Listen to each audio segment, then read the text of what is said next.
Bueno, ahora vamos a compartir una mesa que está centrada en investigaciones. Es una mesa que va a presentar diferentes investigaciones vinculadas con esta temática del uso creativo y participativo del entorno digital. La mesa va a estar moderada por Matías Dodel. Matías es sociólogo, psicólogo, se especializa en desigualdades digitales, políticas públicas, estratificación social, ciberseguridad y ciberdelito. Es responsable de la Secretaría de Investigación y profesor asociado del Departamento de Comunicación de la Universidad Católica de Uruguay. Ha coordinado y ha formado parte de varios proyectos de investigación sobre estas temáticas desde diferentes instituciones y organizaciones. Así que va a moderar esta mesa en la que se compartirán los resultados de investigaciones que desde diferentes enfoques abordan la dimensión del uso creativo y participativo del entorno digital. Matías. Buenas tardes a todos. Bueno, como comentaban, en esta mesa tenemos un grupo de investigadores y es una mesa de verdad latinoamericana. Tenemos de Chile, Costa Rica, Argentina y Uruguay, y vamos a tratar temas bastante diversos. Creo que son temas bastante importantes para tratar de entender desde cómo es esto de la ciudadanía digital hasta cómo nos afectan en diferentes ámbitos. Entonces, lo que vamos a hacer es capaz que voy a presentar a las expositoras la primera presentación, presentan ellas, después presento la segunda, presentan tercera y las preguntas irían al final de la presentación. Bueno, en primer lugar, tenemos la presentación de redes sociales y democracia en América Latina, que las expositoras son Eugenia Milstein y Mora Matassi. Eugenia es profesora asociada y directora del Departamento de Ciencias Sociales en la Universidad de San Andrés y es codirectora del Centro de Estudios sobre Medios y Sociedad. Ella es licenciada en Ciencia Política, tiene un máster en Comunicación y Medios en el ESI y un PhD, un doctorado, perdón, en Comunicación en Northwestern y trabaja temas de comunicación política, nuevos medios y participación ciudadana. Mora Matassi es licenciada en Comunicación por la Universidad de San Andrés, tiene una maestría en Tecnología, Innovación y Educación en Harvard y otra maestría más en Medios, Tecnología y Sociedad en la Universidad de Northwestern y actualmente es candidata a doctora por la misma universidad. Mora investiga temas que intersecan entre comunicación, media por pantallas y cultura digital, coordina el Centro para los Estudios, vamos a tratar de decirlo en español, Center for Latinx Digital Media, el Centro para Estudios de Latine, vendría esa traducción, calculo, y medios digitales, y ha sido asistente de investigación en el Shared Teacher Education Program de MIT y coordinadora del Centro Meso que ya hablamos.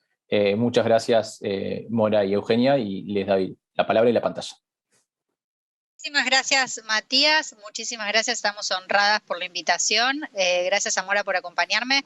Vamos a presentar Mora y yo voy a compartir pantalla, voy a presentar hasta la mitad de la presentación y después va a seguir Mora, nos vamos a quedar las dos por cualquier pregunta que haya. Le agradecemos también al público por la atención. Espero que se vea la pantalla, lo que van a ver primero es el título.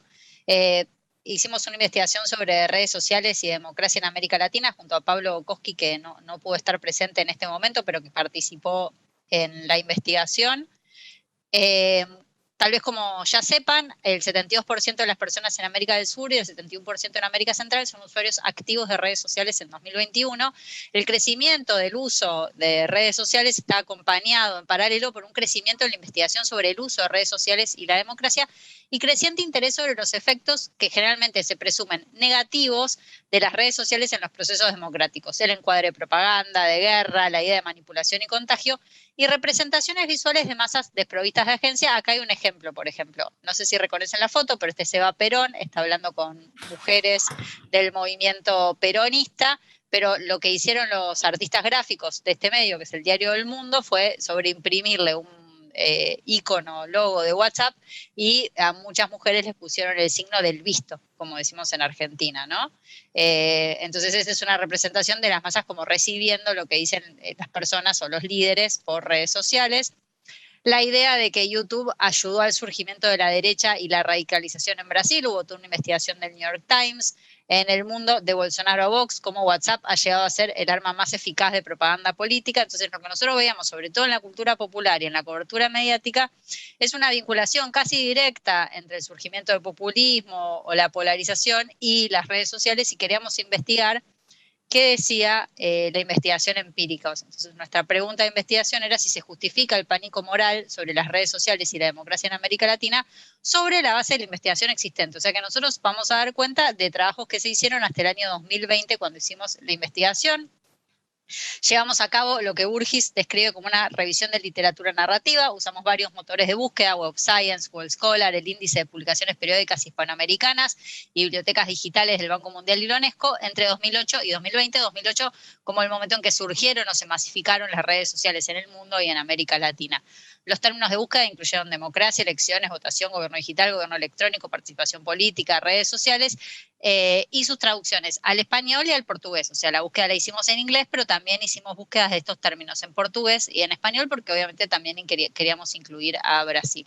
La muestra final, o sea, la cantidad final entre papers e informes, entre artículos de revistas académicas e informes del Banco Mundial y de otras organizaciones, que se llama literatura gris, da 71 lecturas de estudios de comunicación y medios, comunicación política y periodismo.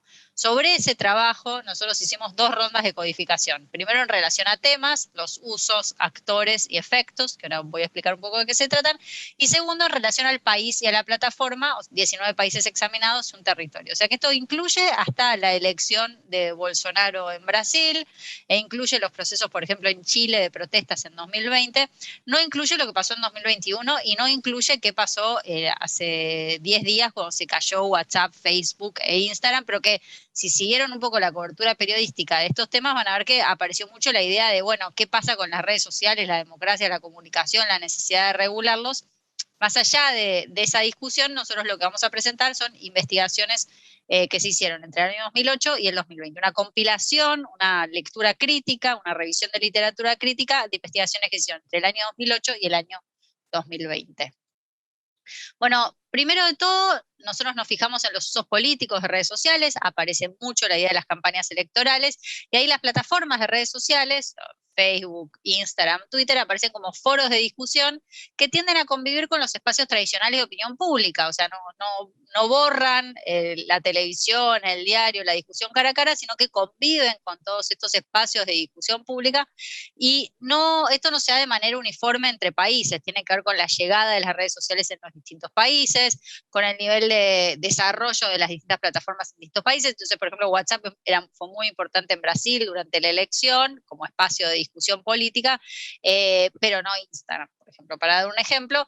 Y es muy difícil establecer una relación causal entre el uso de plataformas y la participación en la región. Algunos estudios, por ejemplo, de Valenzuela, sugieren que el uso de ciertas plataformas como WhatsApp o Twitter están relacionados con mayor participación, pero bueno, no podemos obviar el detalle de que es probable que la gente que más participa o es más propensa a participar también haga un uso más político de las plataformas, que es lo que se ve en los estudios.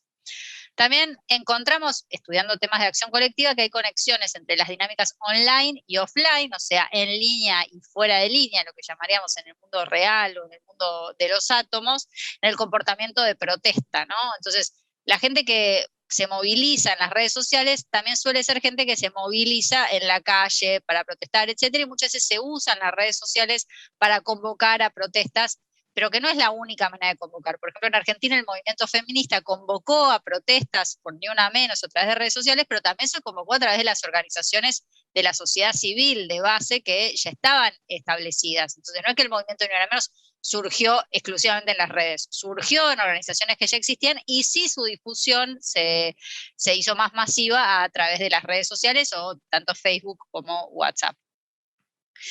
Respecto al gobierno electrónico, lo que se ve es que los gobiernos se apropian de las plataformas para difundir información o para interactuar con ciudadanos y ciudadanas, pero que la mayor parte de estos usos que hacen los gobiernos están como subdesarrollado, subaprovechado. Cuando realmente los gobiernos, hay un ejemplo de un tema de salud en México, el Ministerio de Salud de México, se usan las plataformas para comunicarse con la gente, promover hábitos saludables, etcétera, suelen ser mucho más exitosos. Pero lo que se suele ver es que los gobiernos usan las plataformas solamente para comunicar lo que están haciendo y eventualmente recibir comentarios de ciudadanos o ciudadanas, usuarios o usuarias, según el lugar en el que estén, pero no tanto para un diálogo real o para promover políticas públicas precisas a través de las plataformas. Y ahora sí, yo voy a seguir pasando los slides, pero le cedo la palabra a mi coequiper, a Mora, que va a hablar sobre los distintos actores políticos en redes sociales. Así que me voy a mutear.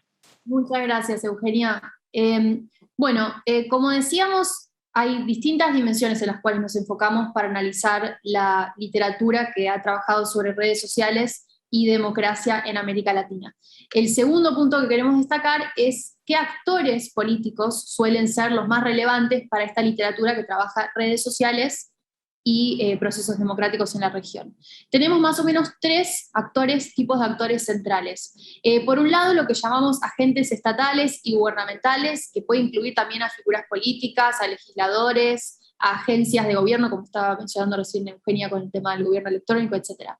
Por otro lado, tenemos otro gran actor político, que es el de los movimientos sociales. Y por último, un actor que se destaca en esta literatura es el de tanto los productores de noticias, por ejemplo los periodistas, como los consumidores de noticias, los ciudadanos en general. Entonces, lo que sabemos es que los trabajos que se han enfocado sobre figuras políticas y agencias gubernamentales encuentran que el uso que estos hacen de las plataformas de redes sociales se ha generalizado, sobre todo durante las campañas electorales. Y en línea con lo que venía diciendo Eugenia, se sabe que el modo de comunicación que estos establecen, repito, desde presidentes hasta legisladores, hasta agencias gubernamentales, tiende a ser bastante unidireccional, casi como si imitaran un estilo de comunicación propio de lo que asociamos con la comunicación masiva de los medios tradicionales. Cuando se trata del segundo actor, el de los movimientos sociales, encontramos, de nuevo en línea con lo que decía Eugenia, que la clave para investigar la relación entre redes y la movilización política es que la organización pasa tanto por los entornos en línea como los entornos fuera de línea, lo que podríamos pensar como modo offline o en la vida real, digamos, en el cara a cara. También se sabe que la mayoría de las investigaciones académicas que han realizado, por ejemplo, encuestas, encuentran que cómo van a articularse estos movimientos sociales en general tiene que ver con la plataforma. Por ejemplo, se sabe que hay plataformas como Twitter que tienden a generar lazos entre personas que no se conocen, mientras que Facebook tiende a favorecer vínculos de personas que tienen algún tipo de conexión más cercana. Y por otro lado, la mayoría de los estudios que son más cualitativos, que hacen entrevistas, por ejemplo, en vez de encuestas, encuentran que a pesar de que hay un uso de las redes que es político y que está orientado a la organización de movimientos sociales, en general las personas suelen preferir el uso de sus plataformas para usos cotidianos, para asuntos cotidianos, no tanto para expresarse políticamente. Finalmente, como les contaba que hay productores de noticias y consumidores de noticias, en ambos casos el uso de redes es importante como fuente de noticias. Entonces, por ejemplo, para quienes producen noticias, los periodistas, las redes aparecen como una especie de insumo para saber sobre el mundo y producir noticias. Y lo mismo para los ciudadanos comunes, digamos, donde las redes aparecen como un entorno clave del consumo de noticias, sobre todo incidentales, es decir, un consumo que no es que se busca tanto a propósito, sino que donde la noticia se encuentra casi por accidente. Siguiente diapositiva, por favor, ahí está. Hay un tercer tema en el cual nos enfocamos en este trabajo, que es el de los efectos. Y este es un tema central que ocupa muchísimos titulares, ¿no? Actualmente. Bueno, ¿cuáles son los efectos que tienen las redes sobre las democracias, ¿no? Este es un tema central. Y lo que encontramos es que la literatura sobre redes y democracia en la región nos muestra tanto efectos positivos como negativos. Y en ambos casos, un hallazgo central de este trabajo de revisión que hicimos es que los efectos tienden a ser mínimos y no tanto máximos, y que en general tienden a montarse sobre dinámicas ya existentes, es decir, tienden a reproducir patrones ya existentes en vez de tener un potencial absolutamente transformador en todos los campos. Entonces, dos efectos positivos que podemos destacar del uso de redes sociales para la democracia en la región. En primer lugar, se sabe que tienden a incrementar el grado de participación política. Ahora, como decía Eugenia, es difícil a veces determinar si no son las personas ya políticamente activas las que usan redes sociales. Pero en general se sabe que el uso de redes aumenta la participación política, y también se sabe que las plataformas pueden ser vías clave para la comunicación en países no democráticos. Otro efecto positivo de las redes es que permiten la difusión de información y expresión política, por ejemplo, permitiendo saber cuál es el grado de migración en Venezuela actualmente a través de tweets. Ahora voy a pasar a los efectos negativos. Distintos informes y artículos académicos han llamado la atención sobre la circulación de noticias falsas, especialmente relevante durante procesos como las campañas electorales. Lo que se sabe es que en general hay más estudios sobre cómo se producen y circulan las noticias falsas que sobre cómo impactan sobre las personas y sobre procesos democráticos. En ese sentido, en general la evidencia que se encuentra en estos trabajos tiende a ser mínima, no a ser máxima. Por otro lado, sí se sabe que hay una relación entre uso de redes sociales y circulación de ciertos discursos de odio y extremismo, por ejemplo, que se amplían con las famosas cámaras de eco, que lo que hacen es generar que las personas escuchen más de lo que ellas mismas piensan. Pero en general, el vínculo causal entre redes y esto es difícil de establecer y los efectos mostrados tienden a ser mínimos. Tenemos poco tiempo, así que voy a pasar las conclusiones. En primer lugar, el patrón general que encontramos en este trabajo de revisión es que, como les vengo diciendo, los efectos tienden a ser mínimos y amplificadores de procesos que ya existen. Esto apunta más a estabilidad que a cambio. En segundo lugar, lo que notamos es que los trabajos que estudian redes en este sentido tienden a todo el tiempo compararlos con los medios tradicionales, como la televisión o la radio, sin considerar que en realidad se trata de medios muy diferentes. Por otro lado, también notamos que hay una sobrerepresentación en estos estudios de redes como Twitter y Facebook, cuando en realidad se sabe por otras investigaciones que los modos en los que pueden operar distintos procesos de la democracia en las plataformas difieren mucho según cada plataforma. De manera que habría que estudiar otras plataformas como WhatsApp o Instagram o YouTube, etc. Por otro lado, la investigación se ha enfocado sobre actores institucionales definidos, como por ejemplo lo que les decía, agencias gubernamentales o políticos o legisladores, o bien se enfoca en grandes grupos de usuarios anónimos, por ejemplo en las encuestas, o bien en comunidades muy específicas. Y lo que necesitamos es más investigación que se enfoque en distintos grupos sociales sobre por qué hacen lo que hacen en redes, qué es lo que hacen, cómo piensan al respecto. Y sobre todo tratando de escuchar sus voces, en lugar de inferir ideas, motivaciones o afectos a partir de lo que expresan literalmente en sus redes sociales. Entonces, para concluir, acá termino. El discurso sobre los efectos negativos de las redes sociales, que es lo que estamos captando ahora en los últimos años, sobre todo representado en medios tradicionales, no es exclusivo de América Latina. Y lo que sucede es que necesitamos más investigación empírica para contrarrestar narrativas pesimistas. Entonces, concluyo con eso. Quiero agradecer a mis coautores, Eugenia y Pablo, que nos están mirando del otro lado de la pantalla, así que también está disponible para cualquier pregunta. También agradecer a la Kofi Annan Foundation, que fue la organización que dio la idea y el apoyo para este proyecto en primera instancia, y también a todos los ponentes y a los que nos están escuchando en esta jornada. Muchas gracias.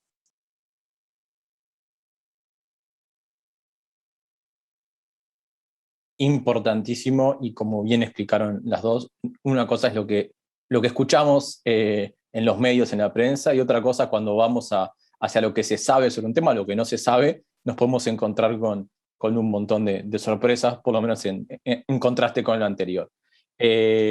Bueno, si tienen preguntas, comentarios, dudas, les agradecería que escriban en el chat del canal. Hacia el final de la presentación se las podemos preguntar o pasar a Eugenia y a Mora.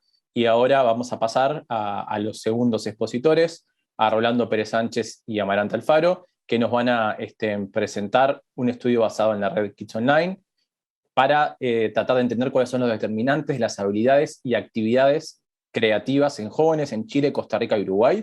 Es un estudio comparado, yo voy a explicar un poco más. Rolando es licenciado en Psicología por la Universidad de Costa Rica y tiene un doctorado en Sociología por la Universidad de Frankfurt en Alemania. Es catedrático, profesor catedrático de la Escuela de Psicología y el posgrado de Ciencias Cognitivas, investigador del Instituto de Investigaciones Psicológicas en la Universidad de Costa Rica, es director de la revista Actualidades en Psicología en la universidad, forma parte de la red global de Kids Online y la red latinoamericana, y ha trabajado en temas de psicología con los usos, recepción y efectos de tecnologías en el entretenimiento, sobre la conexión social, el estudio de oportunidades y riesgos en el uso de Internet en la infancia y el estudio de la cognición social de los mensajes desinformativos en redes sociales. Amaranta Alfaro es periodista y licenciada en Ciencias de la Comunicación Social en la Universidad Diego Portales. Fue becaria Erasmus Mundus para cursar el Máster Europeo de Medios, Comunicación y Estudios Culturales en Comundus en las universidades de Roskilde y Kassel, Dinamarca, Alemania. Actualmente es candidata a PhD en Medios y Comunicación en la Universidad de Hamburgo, Alemania, y es estudiante patrocinada por el Centro de Estudios de Conflicto y Cohesión Social, COES, de Chile. Forma parte también de las mismas redes, Global y Latin American Kids Online, y se desempeña como profesora, instructora, investigadora en el Departamento de Periodismo de la Universidad Alberto Hurtado en Chile, y trabaja temas que tienen que ver con cobertura de los medios de comunicación en relación a disidencias sexuales, migrantes, pueblos indígenas, así como la participación de ciudadanos a través de medios sociales y las posibilidades de integración y participación asociadas. Les abro la pantalla y la palabra a Amaranta y Rolando. Muchas gracias, Matías. Buenos días, buenas tardes a todos los presentes. Voy a tratar de compartir pantalla entonces. Ustedes me dicen si se ve todo ok. Ahí estamos, esta es nuestra presentación. Nosotros somos 4 autores de esta investigación, por lo tanto también quisiera agradecer a nuestros coautores, Matías, que también nos acompaña hoy, y Amalia Palma, que es investigadora de la CEPAL y no nos pudo acompañar en esta oportunidad.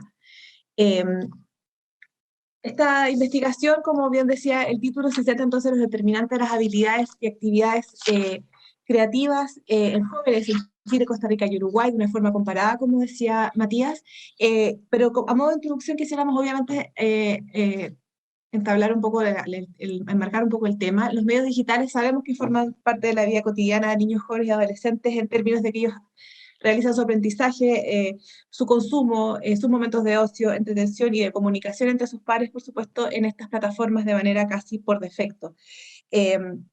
Vemos también que estas posibilidades que ofrece, de las que hablaba también Henry Jenkins, las posibilidades que ofrecía la web 2.0, de que las personas pudieran compartir sus creaciones, potencia que los jóvenes hoy en día sean también parte o puedan experimentar el papel activo de productores culturales. Esto en el fondo les permite esta experimentación, pero como veremos más adelante en el cuarto punto, en el quinto punto, esta potencialidad que existe, lamentablemente no ha sido, no se alcanza finalmente, porque vemos que esta es una actividad poco realizada. ¿Cuál actividad? Nos referimos, volvemos al punto 3, la actividad de creación, de producción audiovisual y de compartirlo en línea, ya que es una de las actividades que se supone involucra mayor nivel de creatividad de acuerdo a ciertos autores. Existe una variedad de plataformas, como ustedes saben, de creación y para compartir videos, que ha ido además en aumento exponencialmente, siendo esta actividad una de las que domina las culturas en línea en la web 2.0, las redes sociales. Pero como vemos en el último punto, existe una gran distancia entre este uso potencial y el uso real que finalmente jóvenes le pueden dar, sobre todo en el contexto del sur global. ¿Por qué queremos estudiar esto entonces? Es porque, claro, los jóvenes son el grupo de edad que está más conectado a las redes sociales, pero estos usos diferenciados que podrían existir en estas distintas plataformas, entre ellas el compartir y crear contenido audiovisual de manera digital, puede contribuir también a potenciar la desigualdad de estos distintos grupos. Existen factores de género, de raza, factores étnicos, el nivel de educación de los padres se ha también revisado que es un potencial factor de diferenciación de la participación o la ejecución de estas prácticas online, y también, por supuesto, los niveles socioeconómicos de los niños y adolescentes que llevan esta práctica o hacen uso de esta práctica. ¿Por qué estudiar esta práctica? Además es importante porque tiene un potencial impacto positivo en el desarrollo socioeconómico. Se ha mencionado una y otra vez que es una de las prácticas asociadas a las habilidades del siglo XXI, por lo tanto es relevante conocer el estado y el desarrollo de esta práctica, cómo se lleva a cabo en el contexto latinoamericano. Si bien el término creatividad o la creatividad en jóvenes y niños ha sido ampliamente estudiada a nivel offline, es decir, fuera de línea, la creatividad digital nos abre un mundo de posibilidades que han sido poco exploradas y que esta investigación intenta contribuir una pieza de investigación o de ciencia a este tema. La creatividad, sin embargo, no se mantiene a lo largo del ciclo vital. Se ha demostrado que existen fases de desarrollo. Asimismo, este dinamismo del concepto se relaciona con el contexto social, es decir, es una actividad que lleva a cabo, se necesita en el fondo de una interacción, no se lleva a cabo en soledad. Existe esta relación de reciprocidad, además, en el desarrollo cognitivo y socioemocional, es decir, de esta interacción social. Precisamente es esta relación de reciprocidad en que encontraron que el bienestar subjetivo, al favorecer estados de ánimo positivos, promueven no solo la realización de actividades creativas, sino también el mantenimiento de esta a lo largo del tiempo. Asimismo, se han encontrado que el apoyo social es un facilitador de estas actividades creativas. Por lo tanto, es importante que empecemos a revisar estas actividades también en el ámbito digital, sobre todo en un contexto de pandemia que nos ha llevado a volcar también en más actividades que realizamos quizás fuera de línea, ahora en un contexto digital. La promoción de estas actividades creativas, además, contribuye a una herramienta relevante para las competencias cognitivas y sociales. Vemos ahí que existe un impacto en el nivel del rendimiento y aprendizajes educativos, al mismo tiempo que este impacto del bienestar subjetivo que mencionábamos antes. Como les decíamos, no existen estudios específicos sobre la creatividad digital, sin embargo, se ha establecido que la creatividad de los y las adolescentes está determinada por ciertos factores ambientales o factores en fondo que están en torno a ellos. Uno de ellos son los factores individuales, otros son los parentales y finalmente están los factores educativos, que probablemente en este espacio también nos interesa más revisar el rol que podrían tener también los educadores en este aspecto. La familia y en particular los padres o las características de ellos, es decir, qué tan cercanos son ellos a las habilidades digitales o ellos mismos a crear contenidos, por ejemplo, han mostrado tener un rol importante en la creatividad, incluso a nivel digital.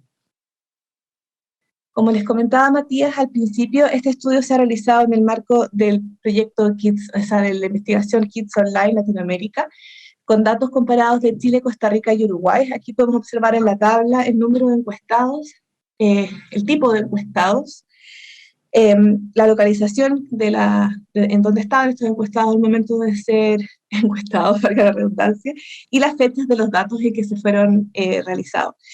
Vale decir que estos datos, además, cuando se levantaron estos datos, no existían plataformas como TikTok, por ejemplo, o por lo menos no estaban tan masificadas en Latinoamérica, sobre todo.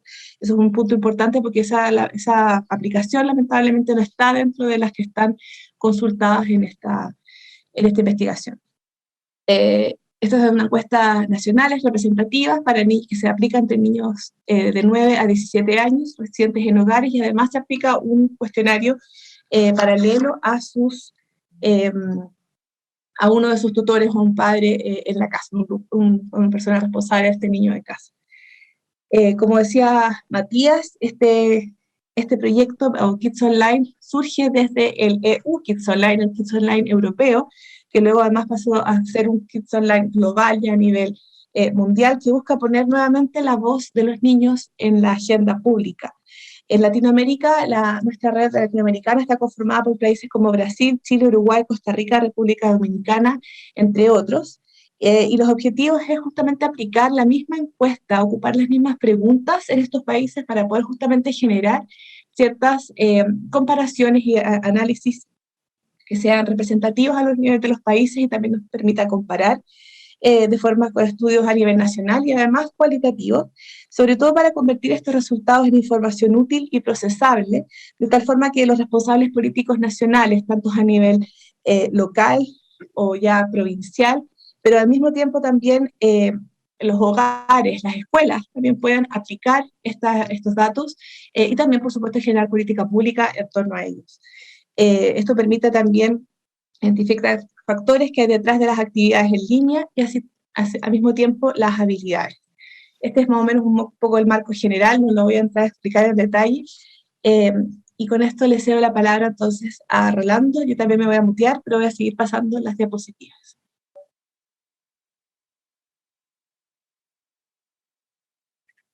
Bueno, buenas tardes.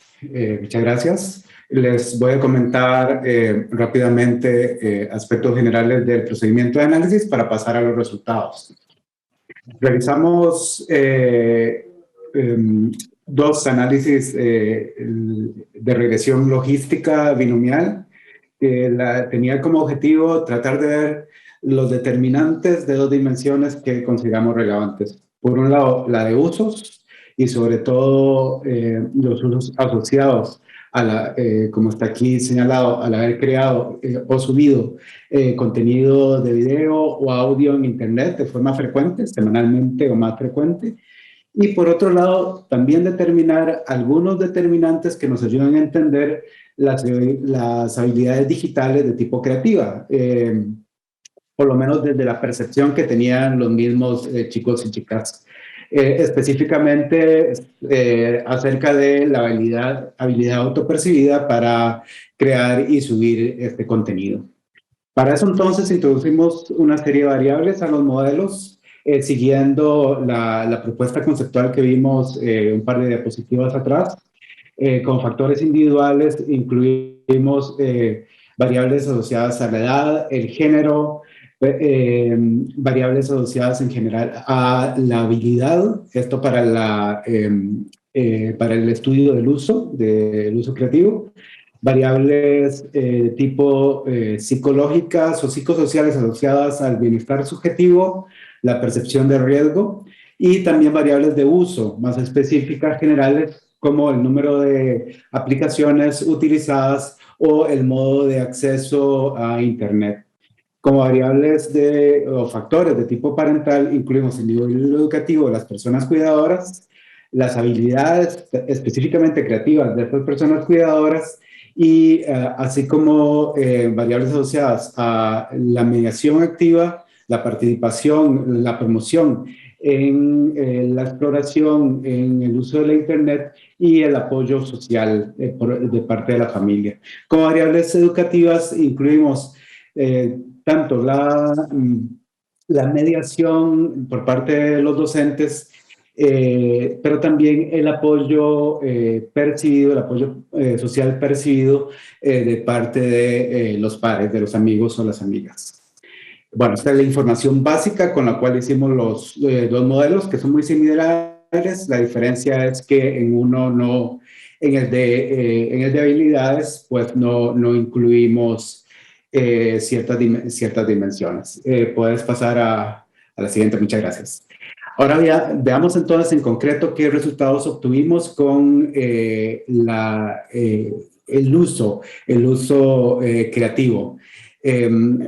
Para resumir los resultados, vamos a ver aspectos comunes entre estos dos países y aspectos específicos. ¿Por qué solo nos concentramos en estos dos países? Porque como ya comentó Amaranta, lamentablemente los usos creativos, la frecuencia es muy baja.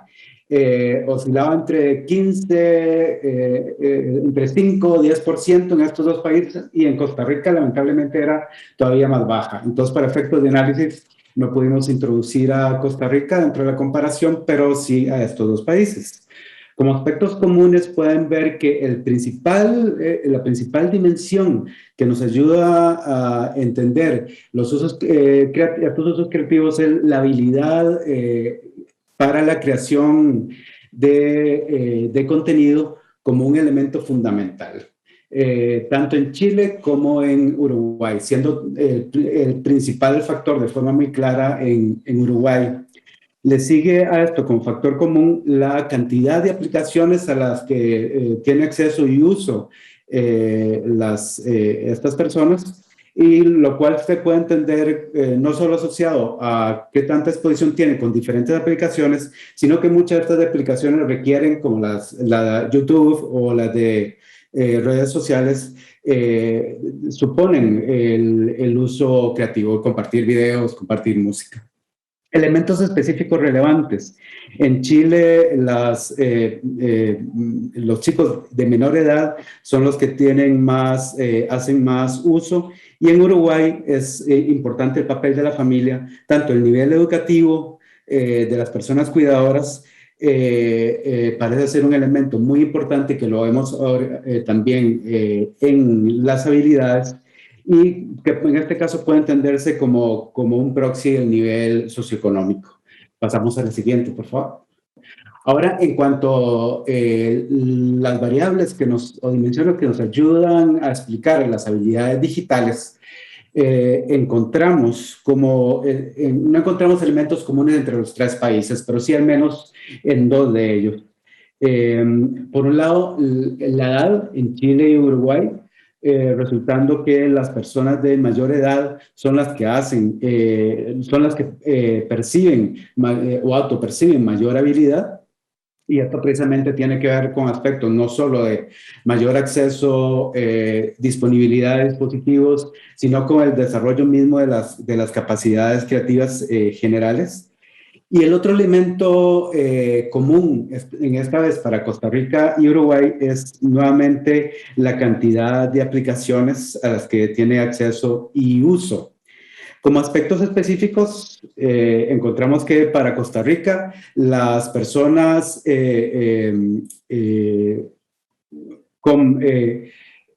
vamos a ver, en Costa Rica nuevamente el apoyo de las amistades es el apoyo social percibido es un elemento que parece que promueve las habilidades percibidas.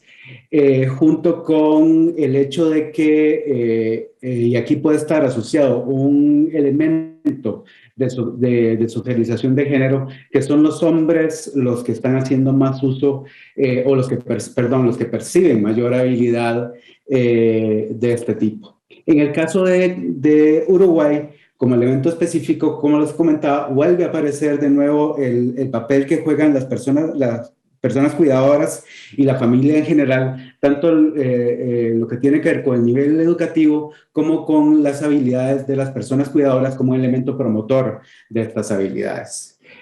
¿Continuamos? Ya vamos concluyendo. Para resumir, las conclusiones serían las siguientes. En Uruguay resultó relevante el papel de la familia y en particular de las personas cuidadoras en el uso, tanto en el uso como en las habilidades, mientras que en Costa Rica y Chile parece que los pares, por otro lado, juegan un papel relevante. La cantidad y tipo de aplicaciones es igualmente relevante, promoviendo tanto el uso como la habilidad. Las habilidades digitales creativas es un factor entonces relevante nuevamente en estas dos dimensiones que estudiamos. Y de forma interesante encontramos que la mediación docente no aparece como un factor promotor. Creemos que esto se debe más bien a que la encuesta no trabaja en detalle el rol docente y que más bien es algo necesario de investigar más, y de hecho en lo que estamos interesados en seguir investigando próximamente. La que sigue, por favor. Ok, como desafíos, la inclusión de las personas cuidadoras, de padres, madres, en la comunidad educativa, promoviendo usos y las habilidades. Como les digo, es necesaria una mejora de las dimensiones para medir de forma más clara el papel que está jugando el uso creativo en la cotidianidad de los chicos y las chicas. Importante la dimensión de riesgo, que como vieron, nos centramos en las oportunidades y nuevamente dar un mayor seguimiento a la evolución de la ecología digital. Continuamos. Por último, queremos invitarlos a leer el informe que publicamos en conjunto y en el marco de CEPAL, que se llama Infancia, Adolescencia en la Era Digital, donde indagamos en diferentes aspectos asociados al contexto digital latinoamericano, prácticas, habilidades, riesgos y oportunidades. Bueno, muchísimas gracias por su atención y esto es básicamente lo que queríamos transmitirles. Bueno, muchísimas gracias Rolando y Amaranta. Y de nuevo, preguntas, dudas, cuestionarios, los invitamos a participar, interactuar a través del canal de YouTube, del chat. Y finalmente nosotros ahora, al fin le toca a Juan. Juan Bertón es sociólogo y se especializa en investigación social aplicada y análisis de datos. Desde 2012 trabaja en AGESIC investigando sobre conocimiento, uso y actitudes de las personas hacia las TIC. cortito. Juan, hay bastante más cosas para decir de Juan, podía respetar que fue cortito en lo que quería decir. Juan nos va a presentar un proyecto que tiene varias larga data en AGESIC, pero finalmente está saliendo a luz, que es el Observatorio de la Sociedad de Información. Juan, te doy la palabra y por fin. en la pantalla. Bueno, buenas tardes a todos, muchas gracias. Sí, efectivamente, jugando un poquito con esto del tiempo también, básicamente voy a aprovechar estos minutitos para contarles de una herramienta que estamos presentando, que publicamos en el día de hoy, ¿tá? Como decía Mati, viene de larga data, digamos, la idea de GESIC en general de disponibilizar todos los estudios que hace. Lo hemos venido haciendo de forma medio parcial, y hoy lo que estamos logrando es poder llevar todo a un mismo lugar. Así que les voy a compartir pantalla y vamos a navegar un poquito. Espero que funcione, porque estas cosas a veces tienen ese problema, ¿no? Pero ahí estamos en la página de Google, ¿verdad? Bien, esta es la página del gobierno uruguayo, en el minisitio de lo que es la Agencia de Gobierno Electrónico, la GESIC.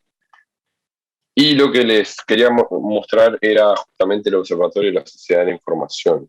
Bien, la idea del observatorio es poder, como les decía, disponibilizar un montón de estudios que hay sobre temas de acceso y uso de tecnología, pero además de muchos otros temas asociados a las TIC. Hay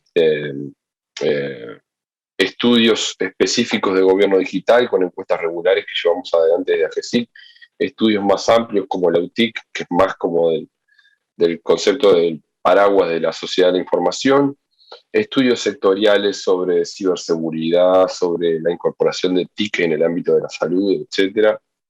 Y estudios internacionales en los que participamos, por ejemplo, Kids Online, como recién mostraban algunos resultados para Uruguay. Desde AGESIC apoyamos ese estudio y también están en el observatorio. La idea de esta herramienta es también disponibilizar un visualizador, que es este que ven en pantalla también, que en principio en esta primera edición tiene una serie de indicadores relativos a la sociedad de la información. El visualizador, de nuevo, hicimos un resumen de algunas de las cuestiones que puede tener. Tenemos algunos índices importantes que tienen que ver con la sociedad de la información, datos de estudios, de encuestas que hacemos en AGESIC. Y, bueno, alguna otra cuestión ahí, como alguna línea de tiempo con todos los estudios en los que hemos estado trabajando en estos años y que entendemos que es una buena guía como repositorio para poder acceder a ellos. Y además, y esto es una invitación también especialmente a los investigadores, tenemos en este sitio y asociado al catálogo de datos abiertos de Uruguay todas las bases de datos de los estudios de la UTIC, que es una encuesta muy grande que se hace en AGESIC desde 2010, que se hace con el Instituto de Estadística, que releva información de hogares y de personas. Es una submuestra de la encuesta continua de hogares. Bueno, tenemos todos los datos en formatos abiertos para investigadores, para periodistas, para interesados en estas temáticas, para poder generar justamente nueva información sobre estos temas. Y lo mismo con la encuesta de conocimientos, actitudes y prácticas, que es una encuesta regular más interna de AGESIC, que, como les decía, medimos dimensiones de todo tipo ahí adentro, desde conocimiento de las normativas asociadas a la sociedad de la información, como protección de datos personales o acceso a la información pública, confianza para hacer transacciones en línea. Bueno, hay un montón de dimensiones ahí. Es una encuesta mayores de 18 años que se hace desde el año 2013 de forma anual. Bien, y bueno, no tengo mucho más para contarles que dejarles la invitación abierta a esta herramienta para que puedan justamente poder explotarla, poder acercarse a ella y de nuevo, creemos que hay un montón de recursos para investigadores para poder generar nueva información a partir de esta serie de datos. Así que nada, muy contentos de finalmente poder mostrarles esto hoy aquí. Bueno, Juan, muchísimas gracias. Esta herramienta esperemos que sea bien utilizada. Aparte, investigadores, está bueno que acerca a todo el mundo que no tiene por qué tener capacidad, formación y análisis de datos, y permite obtener información confiable, fácil y oficial sobre estas cosas en Uruguay, para entender un poquito cómo evoluciona todo. Bueno, en realidad ahora yo quedo a la espera de si hay algún comentario o preguntas. Si quieren pueden ir sintetizando. Creo que tuvimos una visión bastante interesante, que fuimos un poquito en embudos de algo mucho más general de América Latina. Hicimos un foco en algunos países de la región en términos más de niñez y adolescencia, y finalmente pudimos ver como el resultado de un producto de larga data de trabajo de AGESIC, que también se toca con varios de los temas que vimos antes. No sé si hay alguna pregunta que llegó atrás del canal. Yo quedo a la espera. Bueno, si no hay ninguna pregunta, acá está. Perfecto. Bueno, una pregunta para Mora y Eugenia. Es específica. En este sentido, creo que viene más esto del acceso a noticias sin buscarlas específicamente en general. ¿Cómo creen cuál es el potencial de, creo que es Instagram, como herramienta de noticias? Que en realidad es un medio que yo justo he comentado con otra colega del tema. A mí me cuesta entender sacar una foto de un texto para compartir noticias, pero efectivamente mucha gente se informa a veces de esta forma en Instagram. Sí, creo que la pregunta va hacia eso. ¿Cómo ven o cómo puede influir este fenómeno, que es una red que capaz que tiene otras características, pero mucha gente se termina informando incidentalmente o adrede a través de esta red? Más allá de la influencia, que es medio difícil de pensar cuál va a ser la influencia de esto ahora, lo que quería puntualizar era la cantidad de personas que usan Instagram para noticias en la Argentina. Lo estoy buscando acá en el Reuters Digital News Report. 25% de los usuarios de noticias en Argentina usan Instagram para noticias y 62% usan Instagram en general. Entonces no es ni de cerca la red social más usada por noticias, pero sí está aumentando mucho en Argentina y en otros países de América Latina. Por ejemplo, en Brasil, la cantidad de gente que usa Instagram para noticias, y estoy sacando todos los datos del Digital News Report del Instituto Reuters de la Universidad de Oxford, es el 30%. O sea, 3 de cada 10 brasileños usan Instagram para informarse. Estos datos son todavía más grandes, o sea, estos porcentajes son todavía más grandes en la gente más joven. Estos son los datos de la población en general. Entonces, más allá de la influencia, a mí me parece interesante pensar cómo estar en Instagram modifica de alguna manera, y esto ya no es del Reuters Institute, es de charlar con periodistas sobre este tema, la presentación de las noticias. Instagram, y ahora la voy a dejar hablar a Mora, que sabe más de esto que yo, es una red súper estetizada y súper visual. Entonces, ¿qué tipo de noticias prenden en Instagram o son aptas para Instagram? Son muy distintas de las noticias que son aptas para la homepage o para Twitter o incluso para Facebook. Entonces, ¿cómo es el menú de Instagram en los diarios? Y nosotros hicimos un pequeñísimo análisis de esto con un estudiante de San Andrés. Suele ser bastante más, entre comillas, liviano, ¿no? Más espectáculos, más entretenimiento, más vida cotidiana que otro tipo de outlet, de salida para los diarios, que Twitter o la homepage o incluso Facebook. Entonces es interesante pensar, bueno, qué noticias están leyendo los que están leyendo noticias en Instagram. Yo agregaría lo que está diciendo Eugenia, que desde el punto de vista de quienes hacen Instagram, hace pocas semanas, pienso que es el director de Instagram llamado Adam Mosseri, hizo un video en vivo de Instagram donde dijo que desde ahora Instagram no iba a ser más para ellos, en su concepción de Instagram, no iba a ser más una plataforma de fotos, sino que iba a ser una plataforma de entretenimiento. Y en ese sentido, que el video es lo que más privilegiarían, probablemente. Entonces, esto no es para decir que necesariamente lo que hagan los productores de la plataforma va a impactar en cómo las personas consuman noticias o en cómo los productores de noticias hagan que circulen allí las noticias, pero sí es para considerar, porque evidentemente va a haber algo del diseño algorítmico de la plataforma que va a tender probablemente a potenciar más o dar más visibilidad a contenidos noticiosos que tengan que ver con esta dinámica del entretenimiento. Y eso va muy en línea con lo que está diciendo Euge de presentar las noticias de un modo más liviano, muy visual, bueno, además porque es una app de fotos, ¿no? Originalmente. Entonces eso agregaría. Gracias por la pregunta, muy interesante. Muchas gracias por la respuesta, y no sé cómo estemos de tiempo, pero tengo dos comentarios más. Una que preguntan varias personas si esta charla y otras cuestiones van a estar disponibles luego en el canal. No puedo decirle 100%, me tienen que confirmar desde la organización, pero creo que sí. Más adelante va a estar disponible el video no sincrónico de esto. Y lo segundo, creo que es una buena pregunta que está dirigida a Juan, pero creo que para todos es importante, es en términos de estudios comparados o locales, pero sobre todo comparados en América Latina. ¿Qué cosas nos faltan investigar en términos de ciudadanía digital? O sea, ¿dónde tenemos más información? Capaz que presentamos algunas cosas, pero ¿cuáles son las áreas donde necesitamos de más estudios?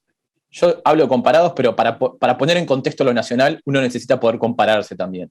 Entonces creo que la pregunta aplica a las dos cosas. ¿En qué áreas todavía nos falta información? Capaz que abre Juan y después podemos pasar todos.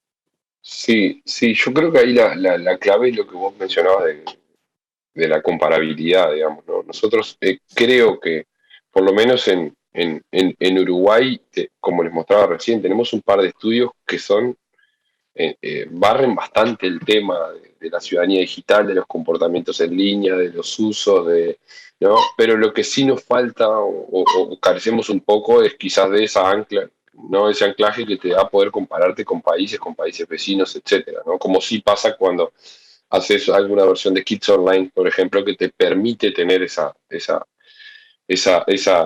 cotejarte, compararte con el resto. Entonces, creo que quizás más que estudios que falten, lo que podría faltar es una cierta sincronización o una cierta coordinación en la medida de algunas cosas para poder tener un panorama un poco más general.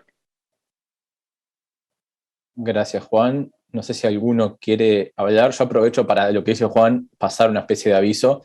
Es un problema que Kids Online también tuvo, yo formo parte de la red. Hicimos estudios, el mismo estudio, pero en años distintos. Internet cambió sustancialmente. Entre 2016, que se hizo en Chile, 2018 en Costa Rica, República Dominicana lo hizo durante la pandemia. Son universos totalmente distintos. El tema de la sincronicidad y poder contar con oleadas comunes de estudios es importante. Más allá de que hagamos el mismo cuestionario, después hay problemas. O sea, no lo discutieron Rolando y Amaranta, pero a veces nos cuestionamos cuán comparable es. Las apps que estaban de moda en cada año son distintas y obviamente si alguien incluyó en su tiempo TikTok, la creación de videos, por ejemplo, contenido audiovisual, está mucho más extendida.